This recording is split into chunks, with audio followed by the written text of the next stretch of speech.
Hello students, स्वागत है आपका आपके अपने यूट्यूब चैनल अपना स्कूल प्लस पर। मैं अश्मिता आज आप लोगों को क्लास 10th का इकोनॉमिक्स चैप्टर 3 मुद्रा और साख पढ़ाने वाली हूँ। आज हम लोग नया चैप्टर शुरू कर रहे हैं, मुद्रा और साख। इसमें हम लोग सबसे पहले देखेंगे मुद्रा। मुद्रा होती क्या चीज़ है? मुद्रा अगर देखा जाए तो वो एक ऐसी वस्तु होती है जिसके तहत जो है कि हम कोई भी वस्तु खरीद सकते हैं, बेच सकते हैं, खरीद भी सकते हैं और साथ ही साथ उसे बेच भी सकते हैं। वो एक ऐसा माध्यम होती है, मुद्रा एक ऐसा माध्यम होती है जिसके तहत जो है वस्तुओं का क्या हो सकता है, विनिमय किया जाता है मार्केट में। देखिए सबसे पहला लाइन हमने लिखा है, मुद्रा के जरिए वस्तुएं खरीदी और बेची जाती है। मुद्रा मतलब अगर एकदम से सिंपल टर्म्स में जाने तो रुपया पैसा, इसे कहते हैं मुद्रा। अगर हम लोग प्राचीन काल की बात करते हैं तो उस समय क्या था कि लोग जो है वो एक दूसरे को सामान के बदले सामान दिया करते थे। उसे क्या कहा जाता था? Barter system. उस बार्टर सिस्टम के तहत अगर मान लीजिए कि मुझे चावल लेना है तो और मेरे पास कुछ गेहूं है तो मैं उन गेहूं के बदले ही चावल लेती थी। इस तरीके का चीज़ हुआ करता था उस समय, जिस समय मुद्रा नहीं थी। फिर धीरे धीरे लोगों ने जो है फिर मुद्रा बनाना शुरू किया। जैसे तांबे का हो गया, पीतल का हो गया, सोना चांदी, इन सभी का जो सिक्के आने लगे तो फिर वो मुद्रा का काम करने लगी। और अभी अगर हम देखें तो अभी हमारे देश में मुद्रा का काम कौन करते हैं? रुपए और पैसे, जो नोट है और जो सिक्के हैं। जब दो पक्ष एक दूसरे से चीज़ें खरीदने और बेचने पर सहमति रखते हैं तो इसे आवश्यकताओं का दोहरा संयोग कहते हैं। ये आवश्यकताओं का दोहरा संयोग टर्म को एक्सप्लेन करने के लिए हमारे बुक में एक जूता और गेहूं का एग्जाम्पल दिया हुआ है कि एक जूता विक्रेता को जो है गेहूं की आवश्यकता है, तो जो है कि वो एक ऐसा पर्सन खोजेगा जो कि जिसे कि उसके जूते की आवश्यकता हो, तो ही वो जो है वो उस पर्सन को जो है अपना जूता देगा और उसके बदले वो क्या लेगा?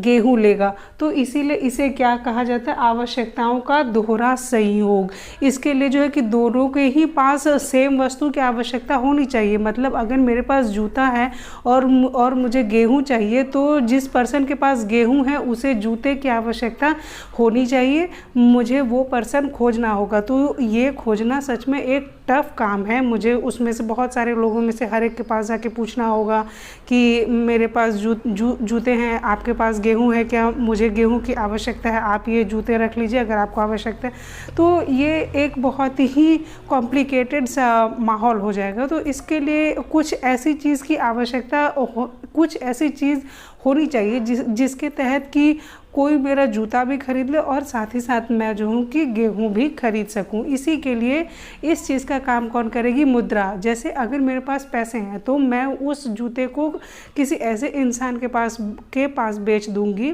जिसको कि जूते की आवश्यकता है। तो फिर मेरे जूते के बदले वो इंसान मुझे क्या देगा? पैसा देगा।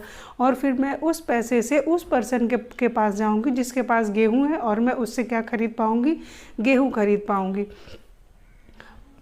मुद्रा आवश्यकताओं के दोहरे संयोग की अनिवार्यता खत्म कर देता है, इसलिए इसे विनिमय का माध्यम कहा जाता है।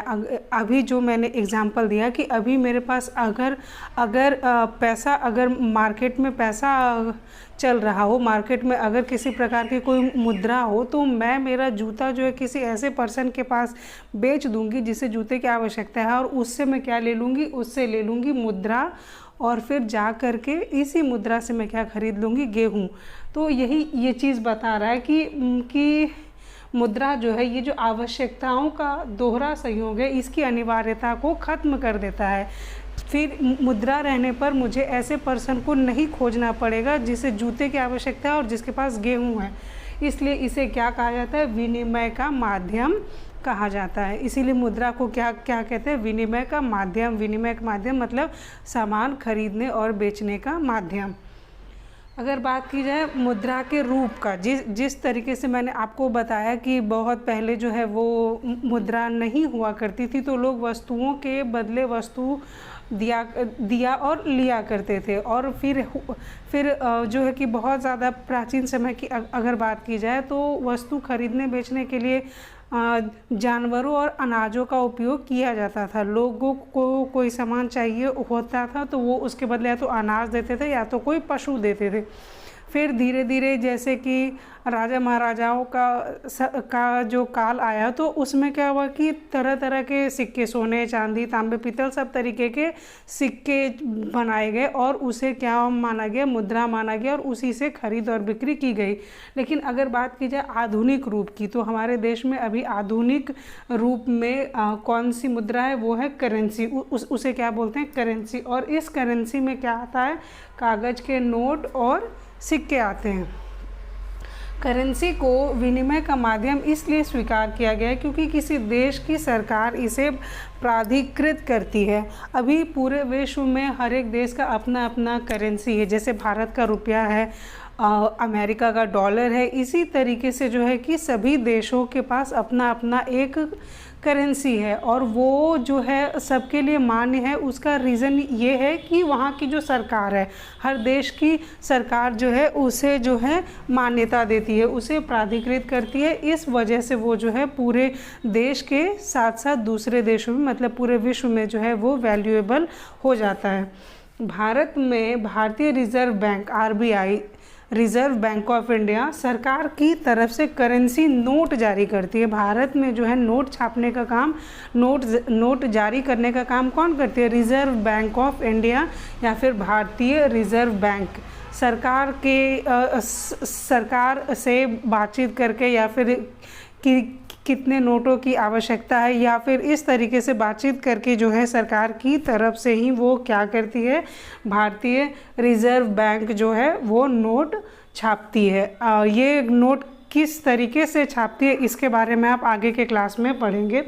भारत में कोई व्यक्ति कानूनी तौर पर रुपयों में अदायगी को अस्वीकार नहीं कर सकता, इसलिए रुपया व्यापक स्तर पर विनिमय का माध्यम स्वीकार किया गया। भारत सरकार ने जो रुपए हैं, जो नोट है और जो सिक्के हैं उसे मान्यता दी है और उसे कोई भी पूरे देश में कोई भी व्यक्ति उसे अस्वीकार नहीं कर सकता है।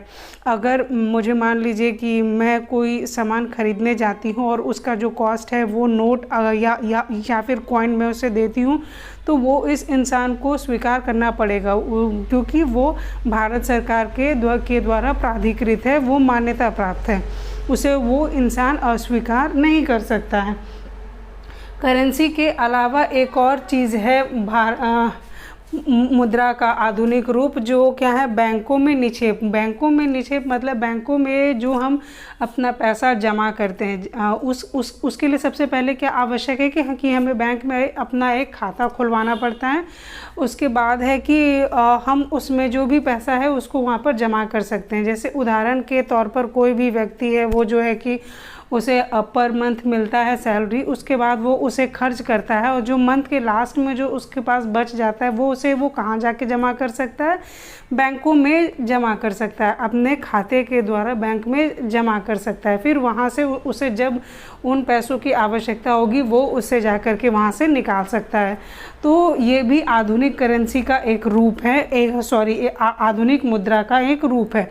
इसमें है कि बैंक खातों में जमा धन को मांग के जरिए निकाला जा सकता है, इसलिए इस जमा को मांग जमा कहते हैं। मांग जमा इसलिए कहते हैं क्योंकि जो बैंक में जो हम लोग अपना पैसा जो जमा करते हैं उसे हम जब चाहे मांग सकते हैं, इसीलिए इसे क्या कहते हैं, मांग जमा कहते हैं। हम जब चाहे उन पैसों को मांग सकते हैं, उसके लिए हम बैंक जा कर के जो भी उसका जो प्रोसीजर है उसको फॉलो कर सकते हैं, फॉलो करते भी हैं और साथ ही साथ अपना जो भी पैसा है उसे वहाँ से निकाल लेते हैं। इसके अलावा एक और है, वो है चेक। चेक की अगर बात की जाए तो चेक एक ऐसा कागज़ है जो बैंक को किसी व्यक्ति के खाते से चेक पर लिखे नाम के दूसरे व्यक्ति को खास रकम का भुगतान करने का आदेश देता है। चेक जो है एक ऐसा कागज़ है जिस पर किसी व्यक्ति का नाम लिखा होता है, तो वो जिस व्यक्ति का नाम लिखा हुआ होता है उस व्यक्ति को, जिस व्यक्ति ने वो चेक दिया है उसके खाते से जो है बैंक वहाँ से रकम निकाल करके उस व्यक्ति को देती है। ये भी एक जो है अभी करेंसी, ये भी मुद्रा का एक आधुनिक रूप है, जिसके तहत जो है लोग क्या करते हैं, विनिमय करते हैं, एक दूसरे को रुपए पैसे या फिर वस्तु सेवा देते हैं। इसके अलावा हम देखेंगे बैंक की ऋण संबंधी गतिविधियाँ। बैंक जो भी पैसा हम लोग जमा करते हैं बैंक के पास, उन पैसों का होता क्या है। मैं जमा करती हूँ, आप जमा करते, इतने लाखों लोग जो बैंक में जो पैसे जमा करते हैं, उन पैसों का होता क्या है। बैंक जो है सर्टेन अमाउंट, अराउंड 15% जो है अमाउंट, वो जो है अपने पास हमेशा सेफ रखती है, ताकि जब भी कोई व्यक्ति उससे लेने के लिए आए, जैसे मान लीजिए मेरा बैंक में अकाउंट है, मुझे कुछ पैसों की ज़रूरत है, तो मैं अपने अकाउंट से उन पैसों को निकालना चाहती हूँ, तो उसके लिए मैं बैंक जाऊँगी और वो उन पैसों की मैं मांग करूँगी।